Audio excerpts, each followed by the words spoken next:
Okay, we've talked a lot about boats in the past year and a half, on and off, on different subjects having to do with Sumerian reed boats, starting of the Egyptians and things, but also showed cave paintings much like this that date well back in 16,000 BC, but some of which have a dragon-headed prow on them and a tail over here.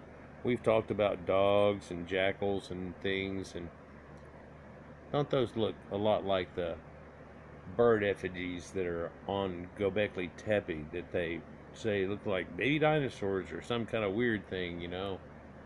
Um, but these ships here, we've talked about a shipyard found in off the Isle of Wight, submerged because it was exposed whenever we were during the last ice age, and the ice was all pent up and the water level was much lower, and a huge boat dock that I'm just breathlessly anticipating any more work that comes out of it and any knowledge that we can get done out of it at all. I've even found a few videos on it, but it's all just hashing up stuff and just something that they've put a pretty good clip together piece with. But let's look at something a little closer to home in time of these people that had these boats like that, and these hordes that they've found, and things, people we know of as the Vikings. For there's been a couple of boats that have been found in Eller times, but it's been well over 100 years since we found a Viking longboat and excavated it out. And in the saga traditions, we find tellings of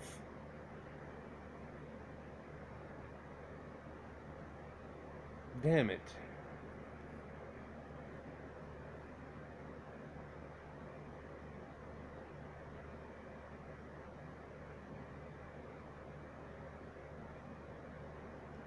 In these boats have been great works found sometimes, combs and stuff of these people that they said were barbarians, but we come to find they've called everybody barbarians. Look at this twisted mass of silver, which was worth well more than gold, and these ancient sacred swords and axe heads and things that they had found in these burials. But they only found these ones. Osberg's ship here in 1904, which has intricate scrawling all on the top of it. There'll be a better picture here coming soon.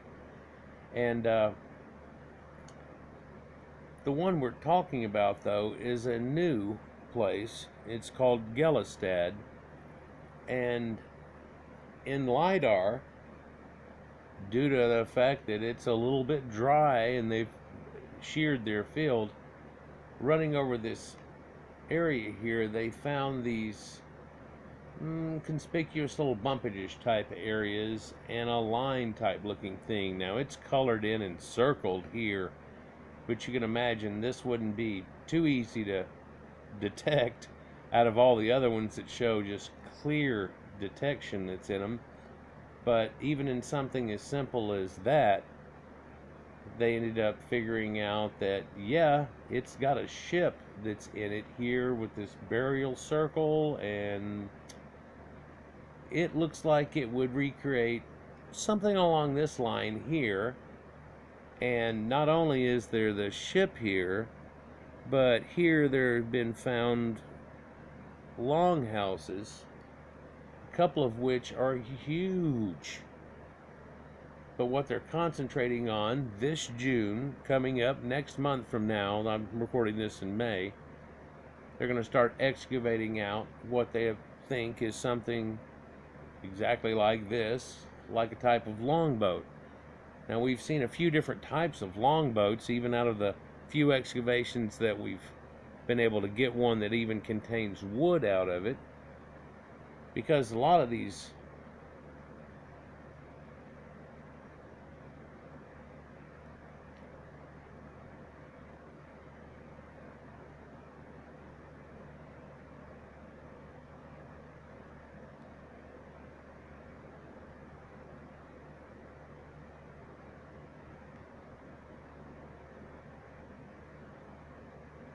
So just rehashing back a little bit, we don't find very much wood out of many of these places. The ground is so acidic that we can't find any wood. So if you would have made anything out of wood, it would have been gone long ago. Any types of metal, or you can tell what's been done to those and how they've rotted away. And the ones that we can find that were somehow kept, the radical difference in their oxidation levels and rusting away, and things that, man, just another 100 years or 200 years, you wouldn't have been able to tell if there ever was anything but a pile of rust. This one that was found in Galastad showed up to be real nice, and it came too from just these mounds that they found, different sizes and so on. But up under these mounds, sometimes there's just a burial, and sometimes there's real small. And you wonder how many of these just got plowed over in the days, and how many of them are hidden in little groups of trees still to this day that we don't know about. There are 300 that they have that are unexcavated that appear to be these Viking Kurgan type burials.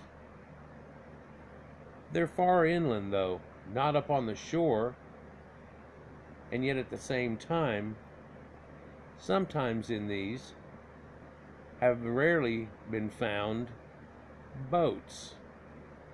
Now this is the Gox Dead mound and kind of put back together now, but the Gox Dead ship that was here, and it's just showing the prow of this and whenever they had first found it and excavating it out, and just sketches.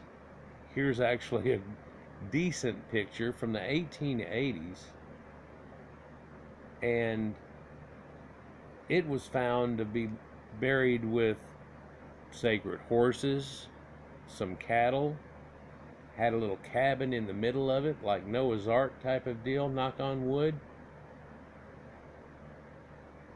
and everything that they need in the afterlife, and some type of solar boat like the Egyptian situation that we find buried there, conspicuously that far away. This same type of ideal, and back then it was somewhat novel, but they even found exotic things like peacocks, showing that they had come as far as India and done trade with them. Now we had talked about how they had used these type of ships, and they had come to Egypt and traded with them. That there's a Danish burial that I talked about last year, that they found Egyptian faience exactly like King Tut's era. And not only have they found amber, which they knew somehow through trades and Phoenicians made it down to the Egyptians, but we find that working the other way also, and in sacred burials. So people were hooked up here, and they found pieces of ships where pretty much ribs are all rotted away, and very much like some skeletons that they find, it's just a shadow of its former self with this middle prowing that's on it that's still intact in some places. And here you can see the middle prowing that was left on this one, but the sides aren't left up on it much anymore. Middle prowing in the Tune ship of 1868. But they ended up taking the Galastad and they redid it, and looks pretty sweet. And so that refueled these dragon ships and people talking about the Vikings, and they even had this ship recreated in all of its glory and had it at the World's Fair that was in like 1893 in Chicago. The famous building there, the giant place, the Chicago's World's Fair, and it was sitting right out front of it. But just a couple of years later, less than 10, they ended up finding another site at Augsburg. So now we had one that was in here, one at Augsburg, and now we got it around the corner for the new one that we're about to show you that's here. But at Augsburg, slightly different boat, slightly different prow and things that were on it, and it was not done for a Viking but for a woman. who was well renowned. And so you can just look at this boat, and it's kind of odd to say it, but you can say, well, that is a woman's boat because it's got all this extra filigree on it. But it appears that they had a lot of workmanship in certain boats. Certain ones that people get buried with were done in certain ways. There's not just a super trend to it all or anything. But look at the ornate carving, and this is in the prow, the leading edge meeting the water. And where he has his hand at, over here on the right, over here, is the leading edge of the boat coming up. So the rim you would have held on to. And it was quite fancy. And each are found with things, and we hear about the Viking sagas, and I'd like to go deep into that, for I've been rolling it over again with some new people that are expounding upon it more than what I had learned before. But it's only small things that I'm learning. But then again, if I went far into it, maybe we'd get that far. Regardless of that, set that aside for a minute. But there's been all these burials found all over the place. But the problem is, the ship is usually destroyed. They have to find certain soil, just like the bogs that protected people and things like that, before they can find something that actually will have some substance to it and end up being kept. And we're all familiar with the Sutton Hoo burial, and it's great stuff that was found with it, and we all hope that this has some type of burial done along with it that's of that value. And some of the jewelry type things, this is just buckle hasp, and you can look at the incredible workmanship that's done on this. And so they're trying to get this excavation going as we come out of this thing we've been under here. Now, it's just beautiful country. And it starts this next month, within a few weeks. So they're all getting it together now and readying a team that's about to go excavate this new ship. There's already some thoughts on what they might get, but Lidar has been showing you some real unique things. It's showing you places in South America that we never knew existed. It's all just lumps and bumps in a huge forest. Some have been excavated and hinted at by deforestation. Other things like this Lidar penetrates right through it. And so things that's showing to people, it's a whole nother level of archaeology where they may have been all over the place at many times, but never knew they were just walking right by it. These mounds, they know that they're walking by, but they are still finding mounds, you can imagine, up through this fjordish area, how there could be things that really aren't known about too much, and the locals may know about them, but maybe they don't even want you pecking. Could be a lot of things. But this Galastad ship that they found appears to show a good formation of it, and it looks like not only is it just the ground giving us that look, but they're penetrating into this mound area, which is not even as big as this, for it just doesn't even really show up. I mean, here's what we're looking at that they found, and this was more conspicuous than anything and probably drew their eye. And after it drew their eye, they found, well, there's this big circle that used to be here. It's huge. But also there's a grouping of mounds that are all here, and these longhouses, and another one up top up here, and a circulature that's built with an eye type effect. And as they ran over it again, they realized, hey, that's a ship. So here's a artist's conception of somewhat what this would look like, and what we're missing is that ship, that arc. It would be right here. Or are we looking at it backwards on the other side?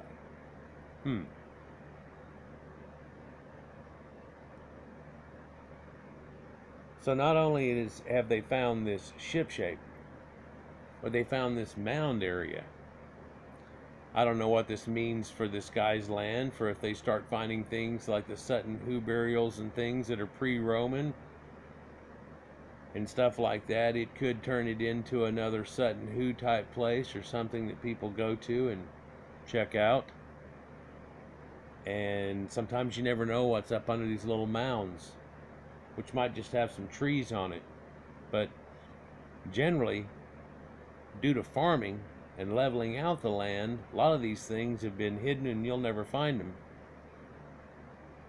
They just got swathed away and smoothed out.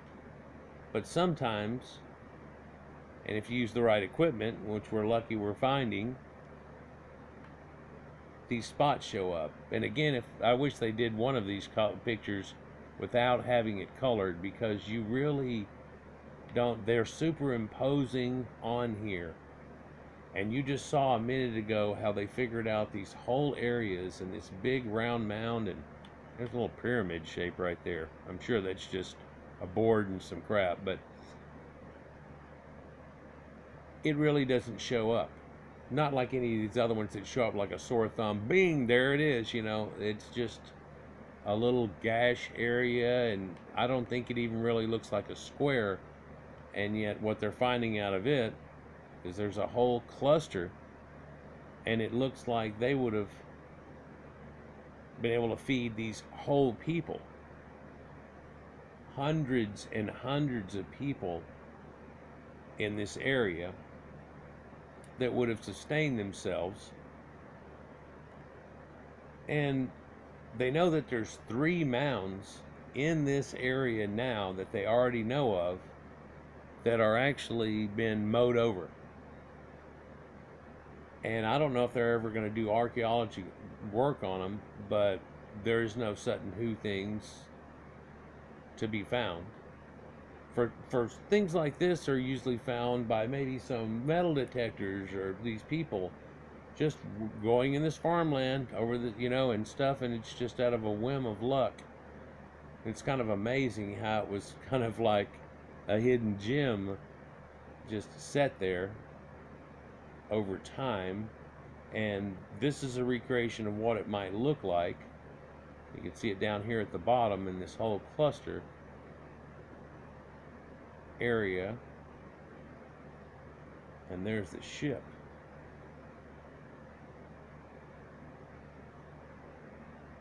So what we're hoping is for everything, you know. Yeah. What we're hoping is this, as it gets excavated, that newsletters and things of that nature will come out about this and what they find. For we hope we find something like this for every time they find these Galastad and Osberg ships. They've gone with a sacred burial, and so you'd think that it would be something like this here too. And it seems extremely promising in this area here.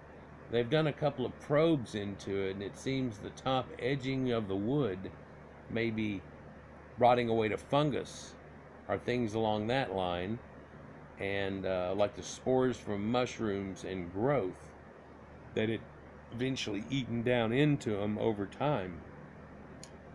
But it also shows that there should be a large mount of the ship that's left there. So hopefully the prow ornament, if there even is one, is intact. And a lot of people, you know, would say they're looking for genetics, or people are looking for pollen, or they're looking for this, and I'm looking for all of it myself. But it would be nice to find weapons and a cachet that goes with it, to give some context, and probably never know what this person's name would have ever been, but at least we'll have an idea of who that might have been. Anyhow, like, share, and subscribe, and enjoy other videos that I have coming out. And as this reveals itself with artifacts, hopefully, and more information, I'll bring another video on it. Peace.